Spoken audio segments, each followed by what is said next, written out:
وہ کیوں ہو رہا ہے, اس کی وجہ کیا ہے اور کیسے ہو رہا ہے. تو انہیں پتہ ہے یہ سب, اس چیز کا یہ اظہار ہے. اور جسٹس محسن اختر کیانی صاحب نے بھی اسی طرح جو ریمارکس دیے بڑے امپورٹنٹ تھے. انہوں نے کہا کہ یہ بیسکلی کسی اور ڈگری کے معاملے میں کیس کی سماعت تھی جہاں پہ محسن اختر کیانی صاحب سماعت کر رہے تھے.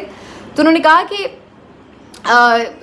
یہ جو ہمارے جج صاحب کے ڈگری کے حوالے سے معاملات ہیں اس کی طرف انہوں نے اشارہ کرتے ہوئے کہا کہ جس یونیورسٹی سے معاملات میں پتہ کروایا گیا وہ یونیورسٹی والے کے جو ڈاکیومنٹس جن کے پاس ہیں وہ کہتے ہیں یونیورسٹی والے کہ آپ ان سے معاملات ٹھیک کر لیں, ہماری طرف سے کوئی ایشو نہیں ہے. یعنی جس طرح سے یونیورسٹی والوں کے اوپر جو بھی دباؤ ہوگا, جس طرح سے بھی ان کی طرف سے ریکوائرمنٹ ہوگی, تو یونیورسٹی والے اس بات کے اوپر کلیئر ہیں کہ ہماری طرف سے کوئی ایشو نہیں ہے, آپ ادھر رابطہ کر لیں جن کو آپ نے ناراض کیا ہے تو آپ کے معاملات صحیح ہو جائیں گے. تو یہ جسٹس طارق محمود جہانگیری صاحب کے حوالے سے بات ہے. تو یہ میرا خیال ہے جو آج ججز کے ریمارکس ہیں اس سے یہ پتہ چلتا ہے بیسیکلی کہ یہ سارا جو معاملہ ججز کے ساتھ ابھی تک بھی ہو رہا ہے نا اگر, تو اس کی ذمہ داری چیف جسٹس قاضی فائز عیسیٰ صاحب کے اوپر ہے جو اپنے ججز کے ساتھ کھڑے نہیں ہو سکے. وہ ججز کہتے رہے, انہوں نے خطوط لکھے, اس کے اوپر ایک پریشر بلڈ اپ ہوا تو سو موٹو بھی لے لیا گیا, لیکن وہ کہاں ہے آج؟ کھڈے لائن لگا پڑا ہے. کیوں؟ اس کے اوپر دوبارہ کبھی سماعت فکس ہی نہیں ہوئی. اس وقت بھی قاضی صاحب نے اس کو بالکل داخل دفتر کرنے کی بھرپور کوشش کی کہ یہ معاملہ کسی ریٹائرڈ جج کی کمیشن کے سپرد لگا کے بری ذمہ ہو جائیں, لیکن جب اس کے اوپر انہیں کامیابی نہیں ملی تو انہوں نے اس کے اوپر جیسے تیسے لے تو لیا نوٹس, لیکن اس کے بعد کبھی سماعت نہیں ہوئی, کبھی اس کے اوپر کوئی کانکریٹ چیز سامنے ہی نہیں آئی ہے. اور یہی وجہ ہے کہ ابھی تک بھی ججز کے اوپر مختلف طریقوں سے ہیلے بہانوں سے دباؤ کا سلسلہ جاری ہے. تو ججز کا بالکل اپنے چیف کے اوپر میرا خیال ہے اعتماد ختم ہو چکا ہے. انہیں اس بات کا اندازہ ہو چکا ہے کہ چیف جسٹس قاضی فائز عیسیٰ صاحب جب سے ان کے ادارے کے سربراہ ہیں, ایسا لگ رہا ہے کہ ججز جو ہیں وہ بے یار و مددگار ہیں, بے آسرا ہیں. انہیں چھوڑ دیا گیا ہے حکومت کے رحم و کرم کے اوپر کہ جو جیسے چاہے انہیں پریشرائز کر رہے ہیں. اور قاضی صاحب بجائے اس کے کہ اپنے ججز کے ساتھ کھڑے ہوتے, ان کی آزادی کے لیے کھڑے ہوتے, ان کے تحفظ کے لیے کھڑے ہوتے, ان کے اہل خانہ کے تحفظ کے لیے کھڑے ہوتے, ہمیں ایسا نظر آیا کہ چیف جسٹس قاضی فائز عیسیٰ طاقتوروں کے ساتھ کھڑے ہو گئے, حکومت کے ساتھ کھڑے ہو گئے. انہوں نے اپنے ججز کو وہ سینس آف سیکیورٹی نہیں دی جو بحیثیت چیف جسٹس ان کو دینی چاہیے تھی, اپنے ادارے کے سربراہ کے طور پر دینی چاہیے تھی. اور یہ بہت افسوسناک بات ہے کیونکہ یہ صرف چند ججز کی بات نہیں ہے. بیسکلی آپ نے اپنے پورے ادارے کو رحم و کرم پر چھوڑ دیا حکومت کے, آپ نے پورے ادارے کو ایک طرح سے مجبور کر دیا کہ وہ سرنڈر کر دے. تو یہ ایک ایسا عجیب و غریب معاملہ ہے جو شاید ہی اس سے پہلے کبھی ہمیں نظر آیا ہو کہ کسی چیف جسٹس نے اس طرح سے اپنے ماتحت ججز کو بالکل بے یار و مددگار چھوڑ دیا ہو. بہرحال یہ سلسلہ ابھی بھی جاری و ساری ہے. لیٹس سی کہ 6 اگست تک کا جو ٹائم دیا اس پہ کیا ہوتا ہے, واقعی ان کی بازیابی ہوتی ہے یا نہیں. اس کے علاوہ مارنگ بلوچ صاحبہ کی گرفتاری کے حوالے سے کل بھی سارا دن خبریں چلتی رہیں. ایک ویڈیو بھی سرکولیٹ کر رہی تھی کہ جس میں انہیں ایسا لگ رہا تھا کہ باقاعدہ دھکے دیتے ہوئے گرفتار کر لیا گیا. لیکن میں نے اس چیز کو تھوڑا ریسرچ کرنے کی کوشش کی تو پتہ یہ چلا ہے کہ مارنگ بلوچ صاحبہ کی گرفتاری نہیں ہوئی ہے اور یہ خبریں جو ہیں ان کی گرفتاری سے متعلق درست نہیں ہیں. دوسرا یہ بھی پتہ چلتا ہے کہ یہ ویڈیو بھی شاید کوئی پرانے احتجاج وغیرہ کی تھی اور ابھی ریسنٹلی ایسا کوئی معاملہ نہیں ہے. لیکن اس کو سرکولیٹ اس طرح سے کیا جا رہا ہے کہ خبریں تھیں کہ شاید ان کو گرفتار کر لیا گیا ہے, لیکن ان کی گرفتاری شو نہیں کی جا رہی کیونکہ جو وہاں کے کمشنر ہیں ان کی طرف سے بھی جب کنفرمیشن کی کوشش کی گئی تو انہوں نے کہا کہ کوئی گرفتاری ان کی نہیں ہوئی ہے. تو یہ اس طرح سے دونوں ورژن اس کے آ رہے تھے, لیکن بظاہر مجھے تو یہی نظر آ رہا ہے کہ ان کی گرفتاری نہیں ہوئی. اور میرا خیال ہے کہ اگر اس طرح کے حالات میں جہاں پہلے ہی ایک بہت بڑا دھرنا گوادر میں بیٹھا ہوا ہے اور لوگوں کے جذبات وہاں پر بہت زیادہ شدت کے ہیں, تو ایسے موقع کے اوپر اگر مارنگ بلوچ کو گرفتار کیا جاتا ہے تو میرا خیال ہے اس سے معاملات اور آؤٹ آف کنٹرول ہوں گے اور ہاتھ سے نکل جانے کا خدشہ ہوگا. تو بالکل اس چیز کو میرا خیال ہے بڑا ٹیکٹفلی ڈیل کرنے کی ضرورت ہے اور پولیٹیکل جو لیڈرشپ ہے اس کو یہاں پر سامنے آنے کی ضرورت ہے. لیکن افسوس کی بات ہے کہ اس طرح کے معاملات کے اوپر جو ہماری وفاقی حکومت ہے ان کی طرف سے کوئی سٹیٹمنٹ جاری نہیں ہوتا. کوئی سنی ہے آپ نے سٹیٹمنٹ شہباز شریف صاحب کی یا وزیر داخلہ کی کوئی اسٹیٹمنٹ ہو کہ جی ہم نے کیسے بلوچستان کے معاملے کو حل کرنا ہے، کیوں وہ لوگ اتنے ہزاروں کی تعداد میں دھرنا دیے بیٹھے ہیں، ان کو کیسے گھر بھیجنا ہے، ان کی داد رسی کیسے ہونی ہے، تو بالکل اس کے بارے میں کلو لیس ہے جو آپ کی وفاقی حکومت ہے. اور پھر اس کے بعد آپ دیکھیے کہ اہم معاملات میں آپ کا جو نیشنل میڈیا ہے وہ بھی بالکل خاموش ہے، رپورٹنگ تک نہیں ہو رہی ہے. چاہے گوادر کی بات ہو، چاہے اس سے پہلے پارا چنار کا معاملہ تھا، کوئی بھی اس طرح کی چیزیں، بنو کا واقعہ ہوا، ٹوٹل آپ دیکھ لیں کہ بالکل اس کو غائب کر دیا جاتا ہے اسکرینز کے اوپر سے. اور پھر کوئی ڈسکشن ہمیں ٹاک شوز میں اس طرح سے نظر نہیں آ رہی ہوتی. اور پھر جب وہ معاملہ کوئی حکومتی ورژن کسی اس پہ دینا ہو تھوڑا بہت، تو پھر اس کے اوپر جو ہے کوئی بات ہو جائے تو ہو جائے. تو یہ جو چیزیں ہیں یہ خود پرابلم ہیں بیسیکلی، کہ ہم ایسا لگتا ہے کہ ان لوگوں کے بارے میں انسینسٹیو ہیں اور ان کے ایشوز کو ہم کوئی ایڈریس کرنے کے لیے تیار نہیں ہیں. تو یہ ایک بڑی عجیب و غریب صورتحال ہے. آج یہ بھی میں خبر دیکھ رہی تھی کہ جی ریاست جو ہے لاپتہ افراد کے اہل خانہ کے لیے، ان کی مدد کے لیے ان کو مالی معاونت کرے گی. انہیں ایک کو تو پچھلے دنوں 30 لاکھ کا چیک دیا، اسی طرح سے اب یقین دہانی کرائی جا رہی ہے کہ جی 50 لاکھ کے چیک دیے جائیں گے. بھائی کیوں دیے جائیں گے؟ پہلے تو آپ کو ضروری دوسری بات یہ ہے کہ جو آپ اتنے غریب ملک ہیں، پہلے ہی آپ کے پاس پیسے ہیں نہیں ہیں، لوگ کیسے خودکشیاں کر رہے ہیں بجلی کے بلوں کے پیچھے، اور آپ عوام کا ٹیکس کا پیسہ جو ہے وہ لوگوں کو اس طریقے سے ان کے منہ بند کرنے کے لیے دے رہے ہیں کہ چلو جی ان کو پیسے دے دو اور ان کے منہ بند کر دو تاکہ یہ عدالتوں میں نہ آئیں، تاکہ یہ احتجاجوں میں نہ جائیں. تو یہ ایک بڑی عجیب و غریب سی ان کی صورتحال ہے. یہ کون سی پلاننگ ہے، یہ کیا حکمت عملی ہے، سمجھ سے باہر ہے کہ آپ لوگوں کو ان کے پیارے اٹھا لیں اور اس کے بعد ان کے منہ میں پیسے ٹھونس دیں کہ وہ باہر احتجاج پہ نہ نکلیں اور آپ کے لیے پریشانی کا باعث نہ بنیں.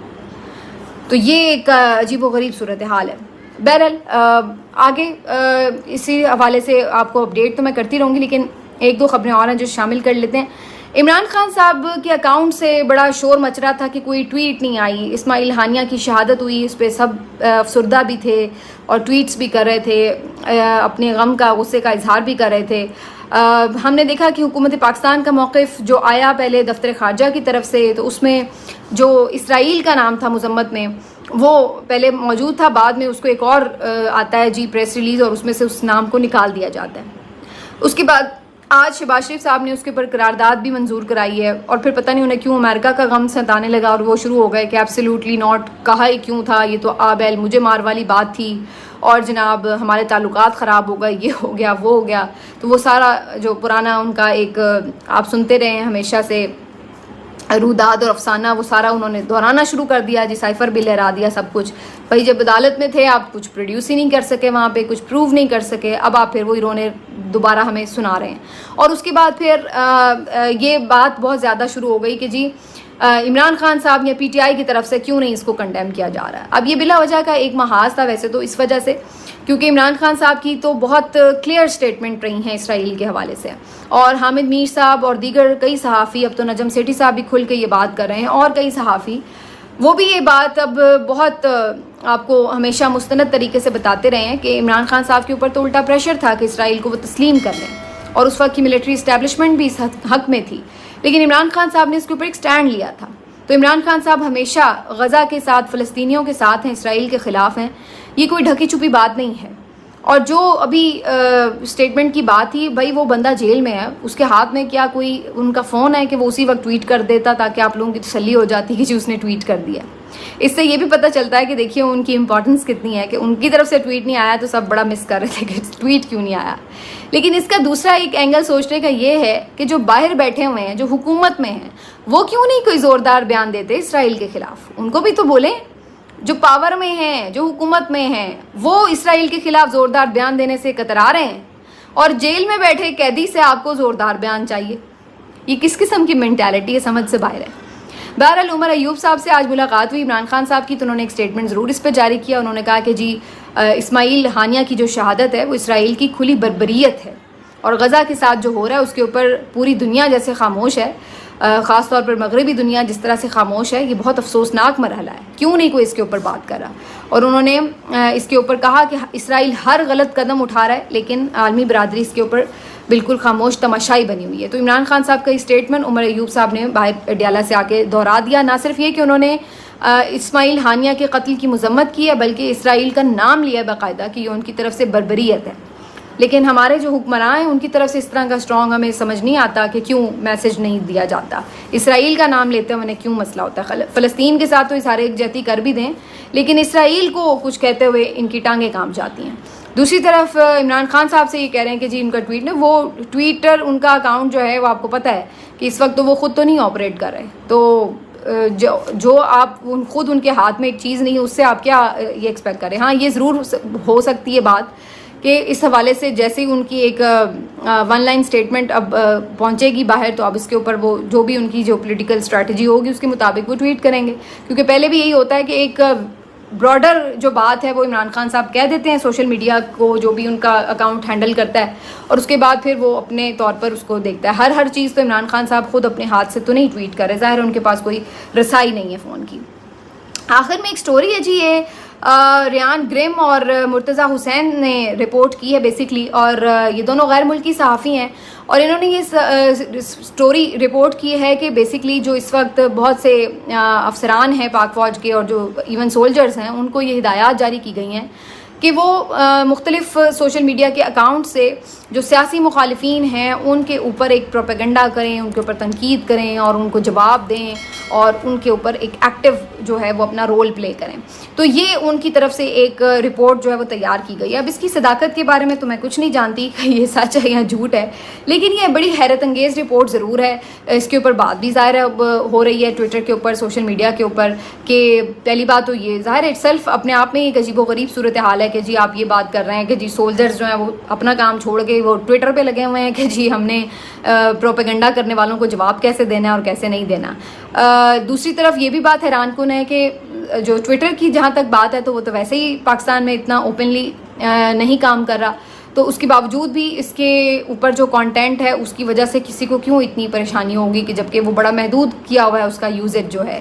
لیکن اوور آل باقی جو ایپس ہیں ان کے اوپر بھی بہرحال جو ہمیں نظر آتا ہے ایک بہت ایکٹیو قسم کی ایک کیمپین دونوں طرف کی, پی ٹی آئی کے اگینسٹ بھی پی ٹی آئی کے حق میں بھی, وہ ہمیں نظر تو آ رہی ہوتی, چل رہی ہوتی ہیں چیزیں. تو یہ ایک چیز جو ہے وہ رپورٹ ہوئی ہے, لیکن یہ حیرت انگیز بھی ہے اور اس کو ماننے میں حیرانی بھی ہوتی ہے کہ یہ کیسے ہم اس کو پاسبل سمجھیں. ریان گرم ویسے بھی وہ صحافی ہیں جو آپ کو یاد ہوگا ہمیشہ اسٹیٹ ڈپارٹمنٹ میں بھی ہمیشہ پی ٹی آئی کے حوالے سے اور عمران خان کے حوالے سے اور پاکستان کے الیکشنز کے حوالے سے, انسانی حقوق کی پامالیوں کے حوالے سے کافی وہ سوالات وغیرہ کرتے رہے ہیں. تو ایک ان کا ٹلٹ تو ہمیشہ ہمیں یہاں نظر آتا ہے, لیکن یہ دیکھنا ہوگا کہ آخر انہوں نے یہ رپورٹ جو دی ہے اس کے پیچھے ان کا کیا مقصد ہے اور ان کے سورسز کیا ہیں. تو بہرحال یہ ساری ایک سٹوری ہے جو اس وقت منظر عام پر آ چکی ہے. یہ بہرحال اپنی جگہ ایک بات حقیقت ہے, ہمیں پتہ ہے جس کا بار بار ذکر بھی ہوتا ہے کہ جی ڈیجیٹل دہشت گرد ہیں, ڈیجیٹل دہشت گردی ہو رہی ہے, سوشل میڈیا کے اوپر جو ہے وہ ایک پورا پروپیگنڈا کیا جا رہا ہے. تو ان چیزوں سے ہمارے ریاستی ادارے, ہماری حکومت, ہمارے ایون جوڈیشری, ہر کوئی اس چیز کے اوپر فکر مند بھی ہے اور اس سے اثر بھی لے رہا ہے. تو اب اس کے اوپر کیا مختلف اسٹریٹجیز ہو سکتی ہیں ہم نے دیکھی ہیں پہلے بھی. ایک تو فائر وال کی اسٹریٹجی ہم نے دیکھی, پھر ہم نے اس کے اوپر قانون سازیاں ہوتی ہوئی دیکھی. ابھی تو انہوں نے ریسنٹلی بڑے سوشل میڈیا ایکٹیوسٹ کو پکڑ کر کریک ڈاؤن کیا ہے, وہ بھی سارا کچھ ہم نے ہوتا ہوا دیکھا. تو اس کو کاؤنٹر کرنے کے لیے ہمیں مختلف اسٹریٹجیز تو نظر آ رہی ہیں, لیکن کیا یہ بھی ایک اسٹریٹجی ہے؟ یہ بہرحال اپنی جگہ ایک عجیب سا سوال ہے جو موجود ہے. ملتے ہیں آپ سے اگلے ویلاگ میں, اپنا خیال رکھیے, اللہ حافظ.